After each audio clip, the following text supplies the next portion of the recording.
নমস্কার, AB educational চ্যানেলে আপনাকে স্বাগত। আজকে মহামান্য হাইকোর্টে মাননীয় জাজ সৌগত ভট্টাচার্যের এজলাসে একটি আপার প্রাইমারি ওয়ার্ক এডুকেশনের মামলা ওঠে।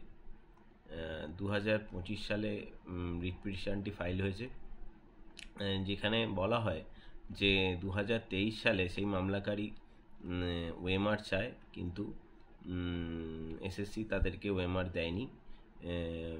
বলা হয়েছিল যে তারা ওয়েমার ডিস্ট্রয় করে ফেলেছে রুলস অনুযায়ী, এবং তারা তাদেরকে ওয়েমার প্রোভাইড করেনি। তো আজকে মাননীয় জাজ সৌগত ভট্টাচার্য, যিনি এই মামলাটি শোনার পর তিনি যে রায় দিলেন সেখানে একদম পরিষ্কার করে বলে দিলেন। আচ্ছা, এখানে যে এসএসসি যে লয়ার ছিলেন মিস্টার পাত্র, উনি একদম রুলসের কথা বললেন যে প্যানেল প্রকাশ হওয়ার 1 বছর অবধি হচ্ছে ভ্যালিডিটি, তারপরে ডিস্ট্রয় করে দেওয়া হয়েছে রুলস অনুযায়ী।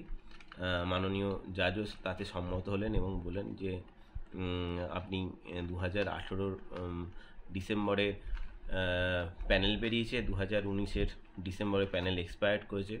তো তার মধ্যে যেহেতু আপনি আসেননি, তার মধ্যে যেহেতু আপনি রিট পিটিশন ফাইল করেননি, ওই জন্য আপনি প্যানেল এক্সপায়ার্ড হয়ে যাওয়ার পর আর সেটাকে চ্যালেঞ্জ করতে পারেন না।